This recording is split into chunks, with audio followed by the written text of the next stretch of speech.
Nous poursuivons les cours d'exégèse, de tafsir du Coran et nous sommes avec Souratul Qadr.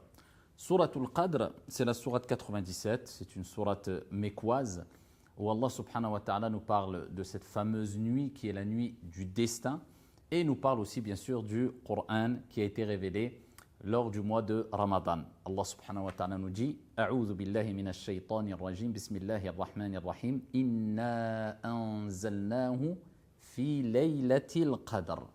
Nous l'avons certes révélé lors de la nuit du destin. La nuit du destin se trouve pendant le mois du Ramadan. Elle est appelée la nuit du destin ou bien la nuit de la grande valeur. Les savants divergent puisque le terme al-qadr peut désigner le destin comme la grande valeur si on veut. Mais les deux ne se contredisent pas, les deux interprétations on va dire. Donc il n'y a pas de mal de dire que c'est la nuit du destin et c'est la nuit de la grande valeur. La nuit du destin tout simplement parce que Allah subhanahu wa ta'ala dans un autre verset coranique il nous dit « Fiha yufraqu kullu amrin hakim » lors de cette nuit bénie qui est la nuit du destin, Laylatul Qadr, eh bien est décrété tout ordre sage.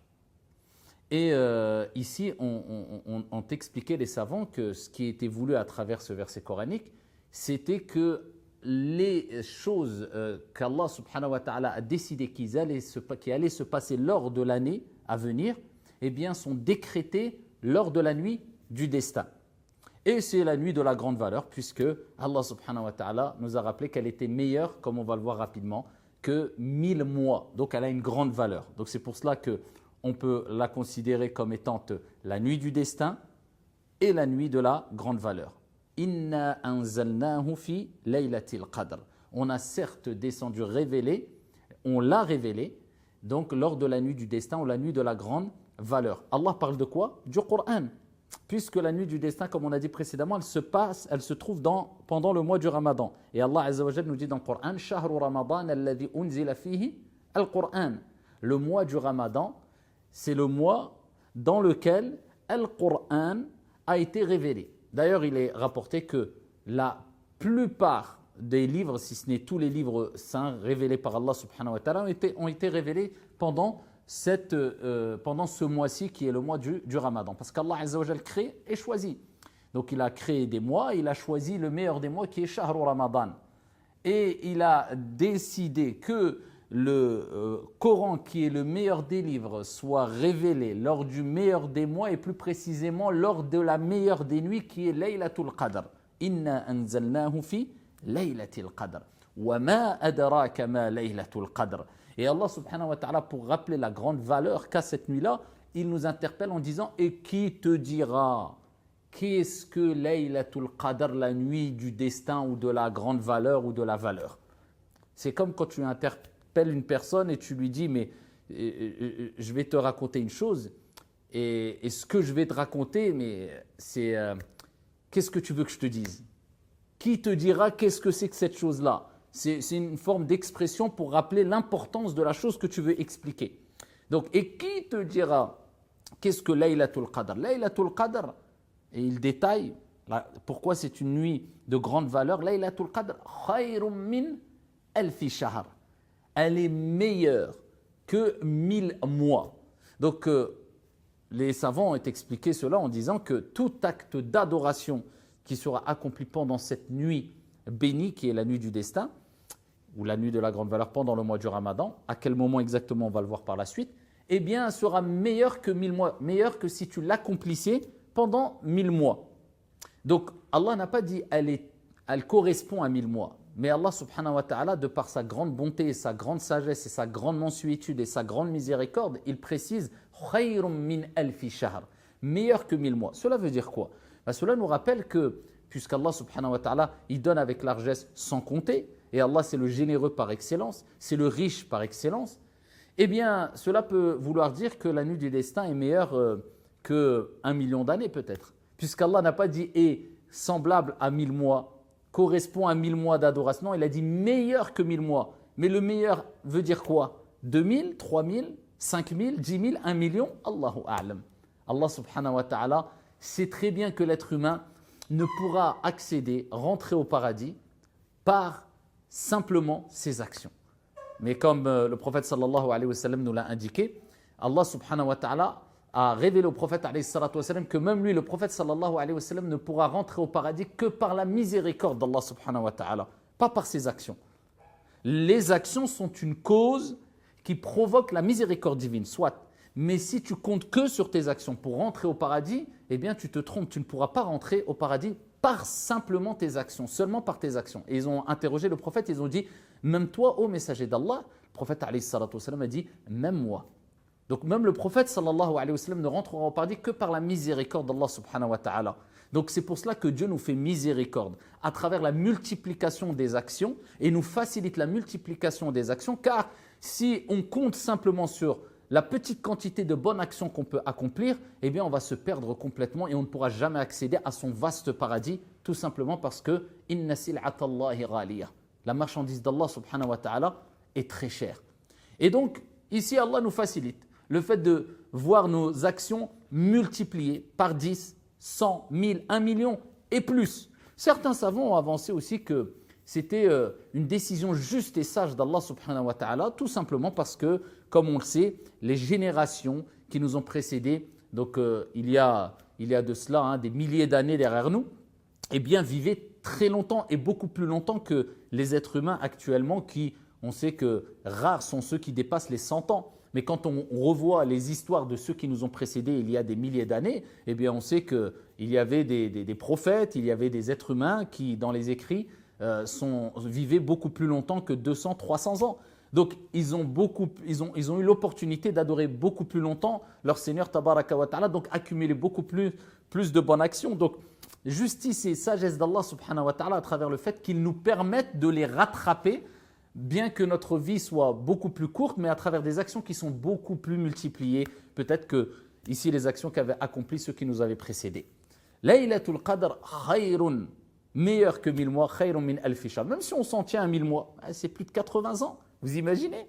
Prier sans s'arrêter, sans cesse pendant 80 ans, est-ce que cela c'est possible? Est-ce que la personne peut prier sans s'arrêter pendant 80 ans? Bien sûr que ce n'est pas possible. Une prière pendant Laylatul Qadr, tu l'as fait. En combien de temps? 5 minutes. Allah subhanahu wa ta'ala n'est-il pas généreux et miséricordieux?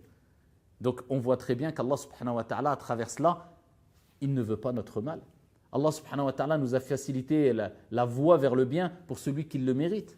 Allah subhanahu wa ta'ala veut nous voir dans son vaste paradis, mais malheureux celui qui n'aura pas profité de ces opportunités et qui aura cherché les meilleures opportunités pour gagner des choses dans cette vie d'ici-bas, qui soit en soi-même ce n'est pas interdit, mais qui aura oublié de chercher les meilleures opportunités, les meilleurs investissements pour gagner la demeure éternelle, le paradis.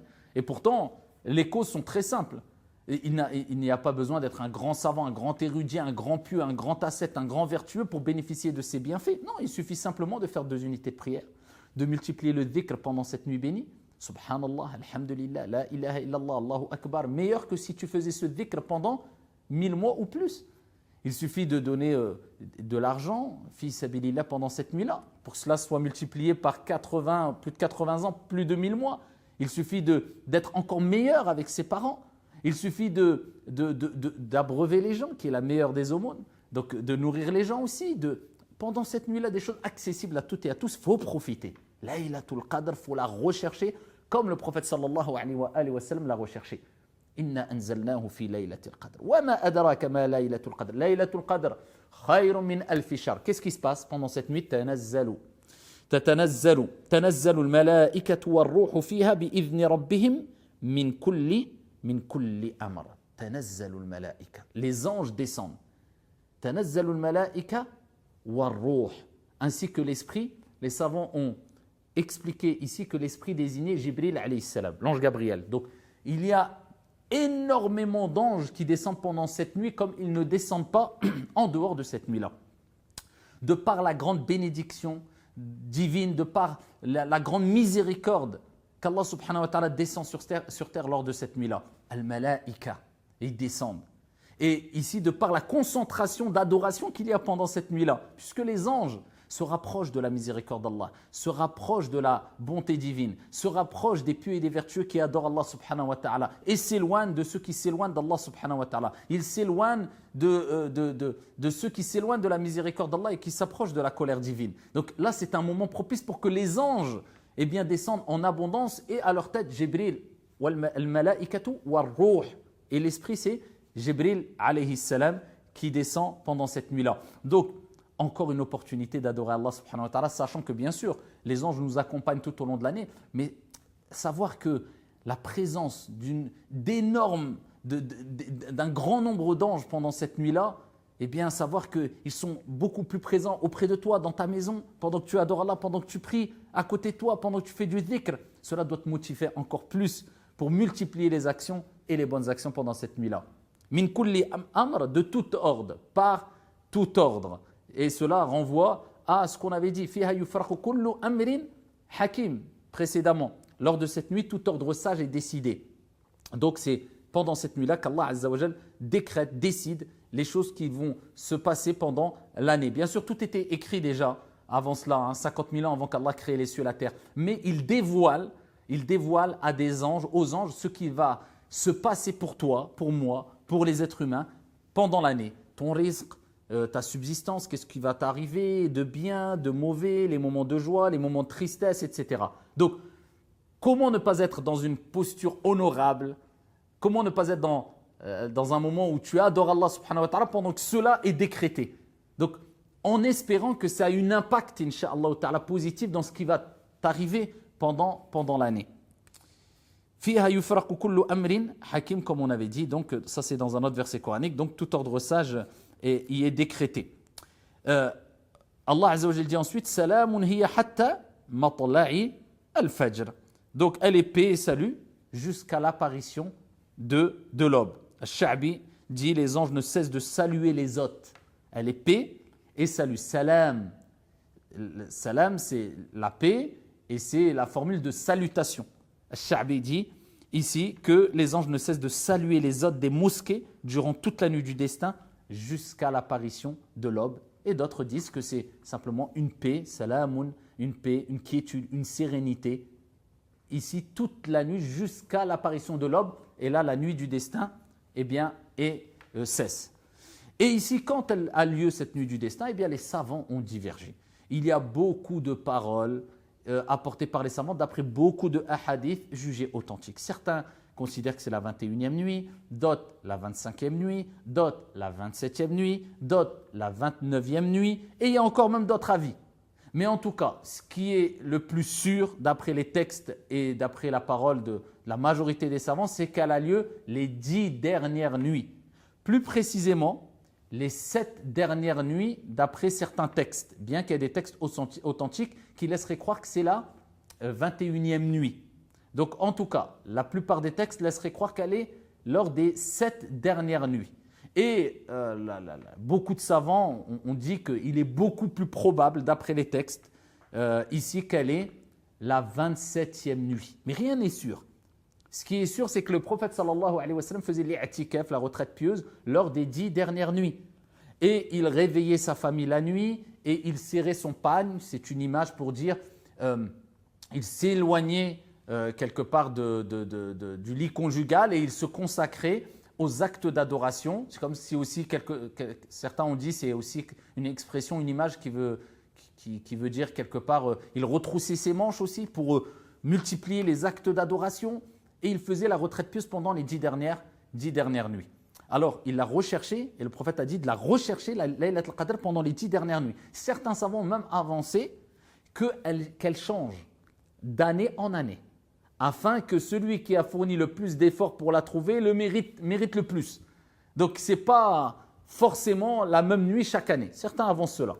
Et ce qui est le plus sûr, en tout cas, c'est que, wallahu a'lam, c'est les 10 dernières nuits, une nuit impaire.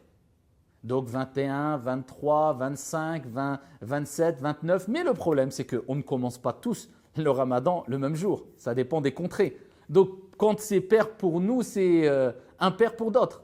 Donc vous voyez, il ne faut pas se concentrer que sur la 27e nuit, bien que, encore une fois, beaucoup de textes laisseraient croire que c'est la 27e nuit. mais de la chercher dans les 10 dernières nuits et surtout dans les 7 dernières nuits. D'accord? Et à ce moment-là, Inch'Allah, on est sûr de tomber sur Laylatul Qadr. Et Aïcha radiallahu anha wa ardaha, elle a demandé au prophète alayhi salatu wassalam quelle invocation elle devrait dire si elle tombe sur cette nuit-là quelque part. D'accord? Donc son invocation, ses actes de dévotion correspondent à Laylatul Qadr, la nuit du destin ou la nuit de la grande valeur. Le prophète alayhi salatu wassalam a dit Allahumma innaka afouun tuhibbul afwa fa'fu anni. Oh Allah, tu es le grand pardonneur, tu aimes pardonner, pardonne-moi.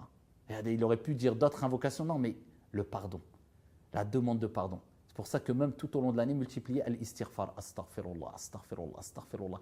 Parce que comme le prophète alayhi salatu wassalam l'a dit, celui qui multiplie l'istighfar, ça sera une cause de quoi? La dissipation de ses soucis, de ses angoisses, de ses tristesses. C'est une cause de risque de subsistance et ça permet d'ôter les barrières qu'il y a entre tes invocations et ton Seigneur tabaraka wa ta'ala. Donc lors de la nuit du destin, multiplier, ou les 10 dernières nuits, l'invocation suivante, Allahumma innaka afouun tuhibbul afwa fa'fu anni. En arabe, c'est mieux, sinon en français, oh Allah, tu es le grand pardonneur, tu aimes pardonner, pardonne-moi. Wallahu a'lam, walhamdulillahi.